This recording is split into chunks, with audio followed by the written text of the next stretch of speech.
Hey there, a quick video update today for the situation in Ukraine. I'm gonna split it in two.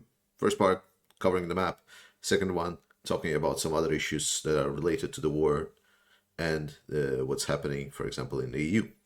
Let's get on with it.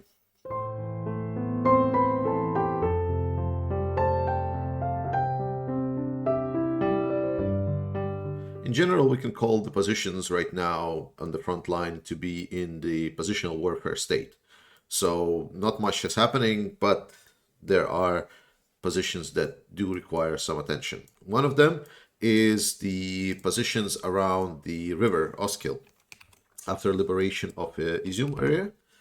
And we remember that Ukraine had some, how do you say, beachheads that it was preparing. Now we received in a couple of recent days, there was a significant pushback from the Russians in this area. They've been pushing hard toward the river, and now they are reinforcing Svatove essentially to be their stronghold in the area. I think they finally realized the front has moved and they're basically reinforcing. Remember, while Russians are not the best fighters, they still do the things properly and they still have a big advantage in the equipment and the, well, supplies, I would guess I call it. So like stuff. They have a lot more stuff. And that's the problem for Ukraine. It tries to fight with lesser forces and less equipment. And obviously when the Russians are actually pushing, it's harder for Ukraine to hold. So we can expect the position to be along the river, and maybe Ukraine will lose any kind of beachhead that they had. Probably because they decided to pull back because they were not having enough forces to advance to forward. We still know that there is fighting in Liman and Yampil. Liman situation is reported by Russians as being really bad. I wouldn't say it's critical yet, but it's really bad. In the other places, Ukraine unfortunately cannot get forward, and we're still seeing the same thing. There has been reports that around Soledar, Ukrainians were able to push the Russians a little bit back, but this is tactical level. Again, it's not really changing anything majorly. On the most of the front line here and here, Russians are still trying to push, but again, it's a very ineffective and slow push. So for now, nothing changes. No major changes here as well. The Russians are still trying to expand their gains at Pisky, and Ukrainians are trying to push a little bit on the soft on the southern side of the front line. It's what's happening. A lot of strikes have been surrounded around. Well, I usually don't cover strikes just because they're regular and they happen all the time, and it would just take too much time to cover wherever Ukraine strike. But we definitely know that Melitopol is one of the big triangle. I'm going to repeat this all the time. The defensive triangle for the whole southern grouping, and Melitopol is a big target for strikes. They're trying to take out any kind of supply bases they have in the area. A situation happened in Kherson. So Russia, after losing Kharkiv region, basically started removing all of the kind of restrictions that it had still. And I mean restrictions, I mean they decided to up the number of war crimes they're committing in this war, apparently. So what happened is they blew up the dam of this water storage. They blew up the dam, and now this whole area is flooded. So amazing. That doesn't definitely constitute a war crime. No. And obviously this means that everything along this river is now flooded. And the importance of this river is that's the same river that goes over where the front line on the Kherson region is. So all of this one. What this created basically is that the pontoon bridges that Ukraine had are now invalid. The pontoon bridges that I know of were quite shaky, to say the least. I've seen Ukrainians crossing them and they were already with holes and barely standing together. So as the water level raised, that raised also the the isolation of Ukrainian forces beyond the river. And this is a problem that means that Ukraine will not be able to advance, but I will still say that it's not really that big of an issue. Ukraine still advanced here very slowly. They solidified their position. I think they're in a very good defensive position. The analysts that hearing, they are saying that while the Russians may attack, overall it doesn't change the thing, that it would actually be somewhat beneficial because the goal is to get rid of all the supplies and equipment of the Russians. So the more they fight, the more supplies they're going to lose, because while the river is flooded here and Ukrainians that are beyond this river are going to have trouble supplying, it doesn't change the fact that Russians are having this river and they are not getting supplied at all. So Russia commits even more war crimes, and it's sad. And with that, I will probably also finish the reporting on the map. I think this covers it. We're in this kind of lull of the war. So let's talk about something that is closer to around the war situation. And for the second part, I want to turn to my blogging camera. And before I start talking about the situation around the war in Ukraine, I would like to dedicate a couple of seconds to say thanks to all of the Patreons and supporters of this channel and all the viewers that like and subscribe it as well. Because this channel is running non-profit until the end of war. So whatever revenue and profits are generated, most of it I will send to Ukrainian army, and I'm going to leave some part to just improve this channel, like buying new lights, buying new camera, and so on. So thank you so much, and now let's continue on the main subject. In the past couple of days, I had quite a hard time processing the news from Izium area. I got a lot of flashbacks from the when the Bucha was discovered, and those war crimes that were committed, and we see that it's the same thing that is happening again and again. They're reporting more war crimes around Izium, around Balaklia, and other towns in the area.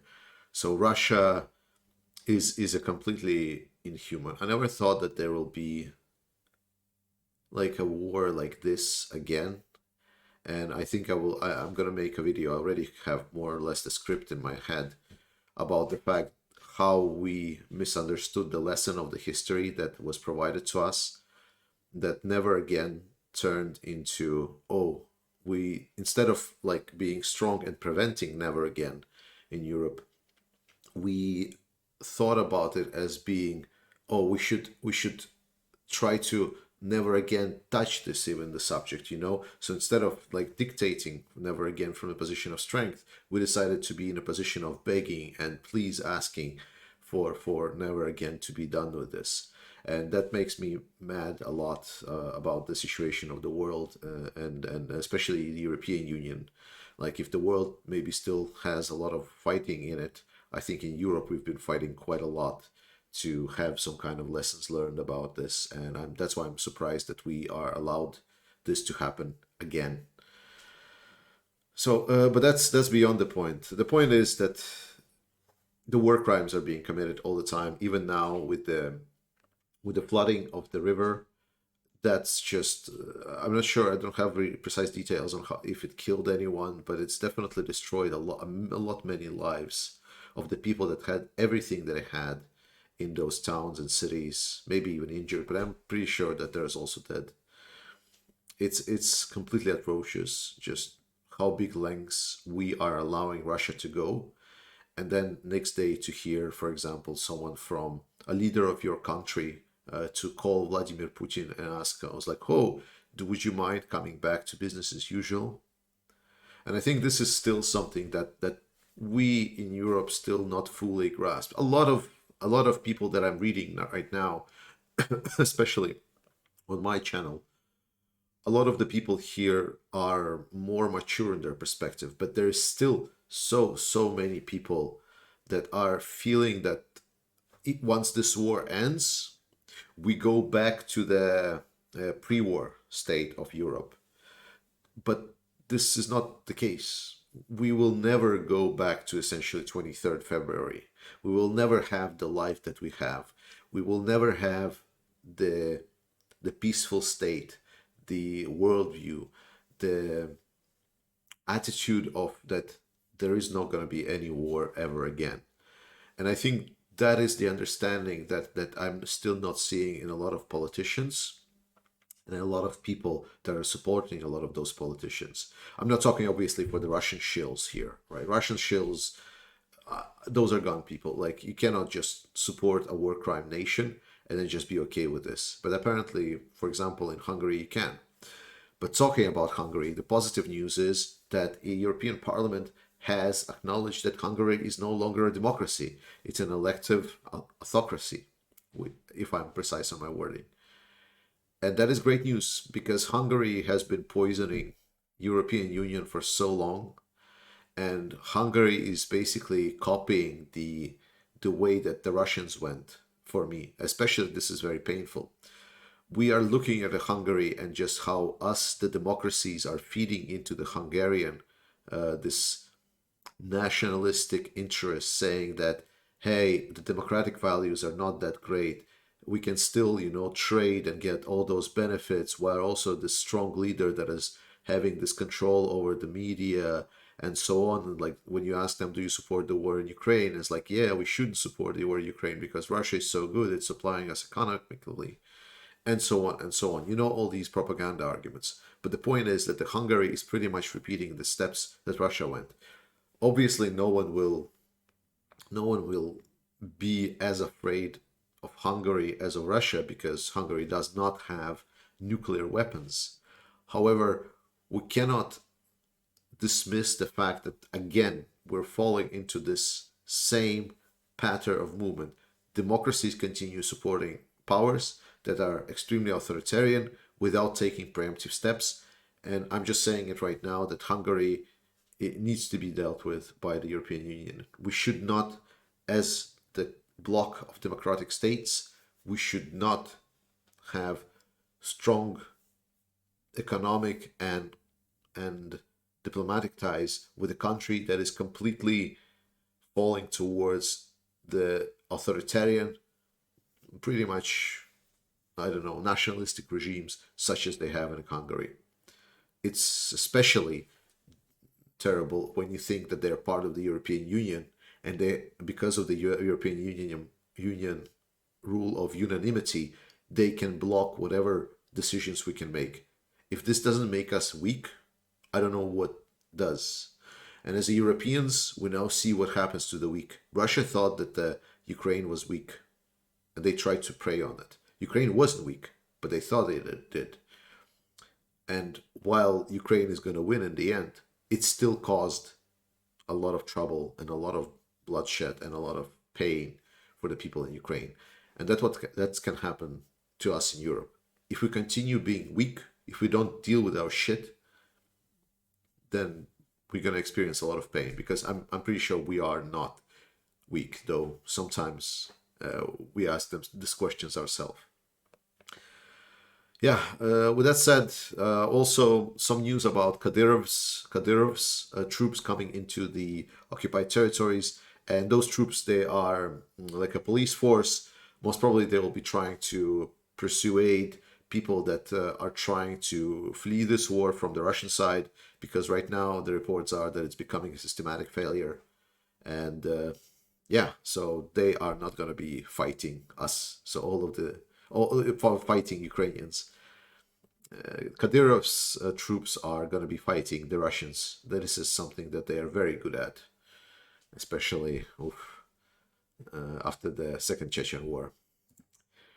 Thank you so much for watching. As weekend comes, I'm gonna put out more videos, and this Sunday we're gonna have a live stream for Q&A and general discussion. So please join up. It will be pretty fun. See you.